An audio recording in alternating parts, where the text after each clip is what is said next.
So welcome back to this week's full spoiler review of the new Shogun miniseries. And this is episode 6, Ladies of the Willow World. And I honestly thought that this episode was a little slow. And I'm gonna admit that I almost dozed off at one point. It is the Japan's, my god, it has to be. But still, there was a lot of character development and there was some new stakes being raised. But also, this episode, I'm really starting to notice that there's a big deviation from the novel. And this show is definitely establishing Lady Ochiba as the real villain. And that's really a big change from it being Ishido.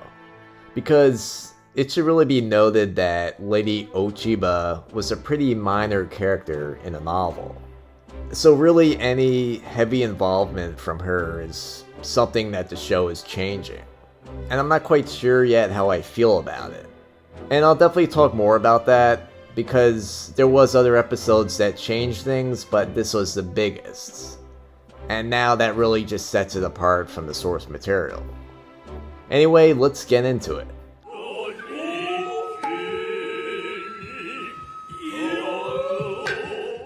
So this week opens up with Toranaga, and he's providing John with just multiple gifts.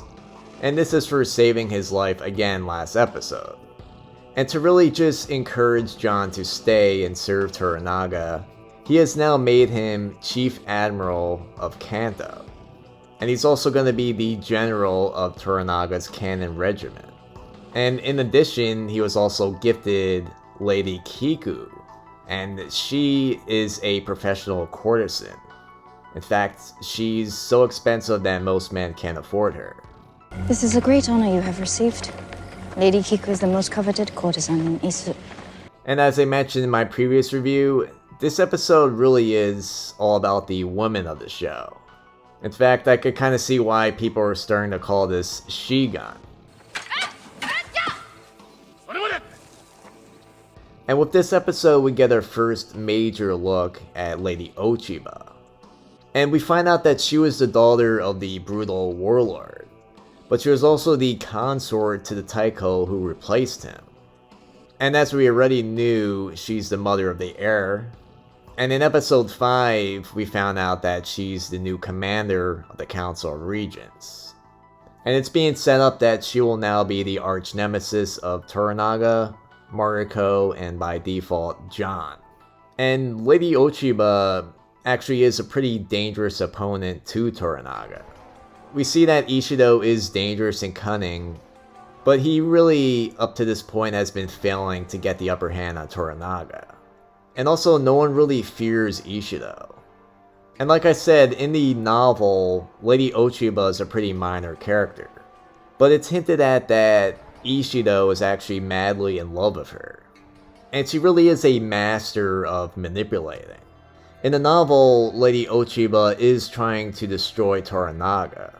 But whatever maneuvers that she's making were never really written about. But what she fears is that Toranaga knows something about the legitimacy of her son, and whether or not she really is, in fact, the true heir of the Taikō. And her manipulation could really be the reason why the regents are trying to kill Toranaga. And it really is interesting that this show wants to make her the big bad of the series. And honestly, I prefer Ishido as the villain.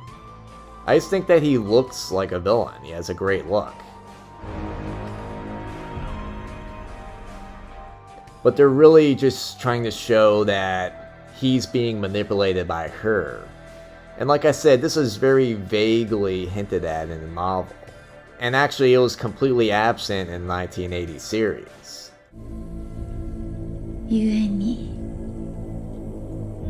But in the episode, what was interesting is they use a no performance to describe Lady Ochiba. And everyone seems to just respect her for being the consort to the elderly Taikō, and that's to produce his heir. And apparently, hundreds of women fail to accomplish this. So basically, her accomplishment is being fertile to an old guy.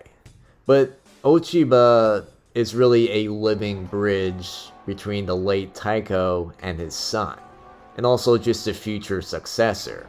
And this is why Toranaga in the first place has been singled out for trying to kill the heir. And Lady Ochiba has declared this. But the Taikō's wife, and also Lady Ochiba's mentor, she thinks that Toranaga would have been a better choice for an alliance instead of Ishido. And we're really left with the question on whether or not Ochiba has made an error in judgment. And we get to see some flashbacks in this episode about her past, and they offer the answer. And we see that when she was younger, she was the daughter of a powerful ruler, but she was also good friends with a young Mariko. But Mariko's father, as we found out, Akechi Jinsai, he was opposed to the brutality of Ochiba's father. But actually a few other prominent nobles were also opposed to him, and this includes Toranaga. And we also see in this episode that Toranaga isn't ashamed of Mariko's father. He actually talks quite highly of him. And Jinsai's murder really paved the way for the Taikō's peaceful reign. But it's also a really big crime, one for which honor demands that Jinsai kill his entire family over this. And then, of course, take his own life. And Mariko was left the only surviving member of that family. And just because of her father, her reputation is stained forever. And we also find out that Mariko's father, Jinsai, married Mariko to Buntaro. And obviously that was a bad match because he beat her. But it was mainly done to save her. But really, Mariko just believes that she's been condemned to a shame-filled life, and she would definitely rather not live at all. But we find out something pretty big from Toranaga, and he tells Mariko that her father willed her to live so that she could carry out revenge. And I might start to like Mariko if they make her more like Lady Snowblood. But even though Mariko and Ochiba were once good friends, now they're just on opposite sides of this coming war. And they're really both driven to avenge their dead fathers against their enemies. And in a conversation with Toranaga, Mariko says that, unlike with men who can pick and choose their reasons to go to battle, a woman is simply at war. And for these two women, war has raged inside them for decades. And once again, this show really is going for Game of Thrones. And that's because they sort of added this revenge story out of nowhere. And I honestly don't understand Lady Ochiba's revenge. I get why she's threatened by Toranaga, but is she really just not smart enough to realize that Mariko has nothing to do with her father's actions? Did their entire family really need to be wiped out just for that one action? Lady Ochiba should realize that her father was an evil, sadistic lunatic. But I get that they're adding stakes to the show, and it still might be interesting to see just these two women square off against each other.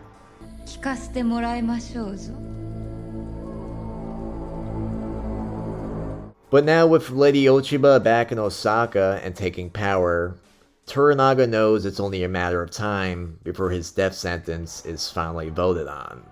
And we get a pretty exciting scene with all of Toranaga's advisors. And they're just going over what strategy should be best. And we keep hearing that his next move should be a top secret plan with the codename Crimson Sky. And that's a really badass codename. And this is a single, all-out attack on Osaka Castle. And it's designed to wipe out all of his enemies and institute a new government with Toranaga as its head.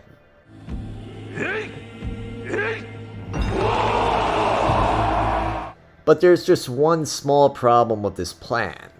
Toranaga doesn't really want to be Shogun, and he's opposed to striking first. It's a strategy that he's never done his whole life, and he actually credits his undefeated record to this strategy. But then Toranaga finds out that Ishido has assassinated Sugiyama.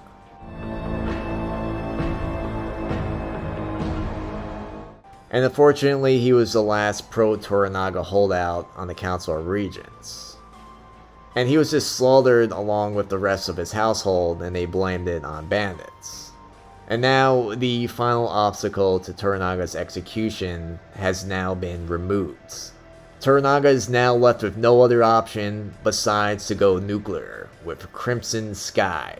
And with a codename that awesome, I definitely have high hopes for the upcoming battle. The big question though is, how involved will John be?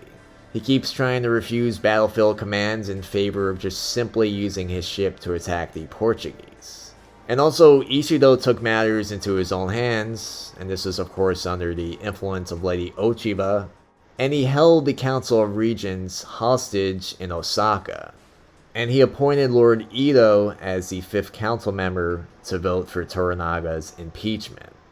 So the next episode, we're led to believe that Toranaga will be leading an attack on Osaka Tower. And this is where Ishido least expects an attack. And he's not going to wait for this impeachment to be announced or for Ishido to make the first move. But most of this episode's time was spent on John's visit to Lady Kiku. And this was sort of used to more so develop the relationship with Mariko and John. And again, it's sort of left a secret on whether or not John saw Mariko that night or Kiku. But there's also more to this. We find out that Omi is in love with Kiku. And Omi and John were already not on good terms. I don't know if you remember, but when they first met, Omi pissed on John and he boiled one of his friends alive.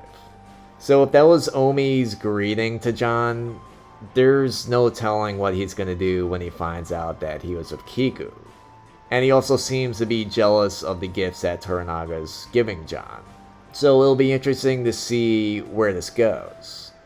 So episode 6 was more of a build-up of things to come later on. There was actually a lot of stakes that were raised with just this episode, but still, I did find it kind of slow.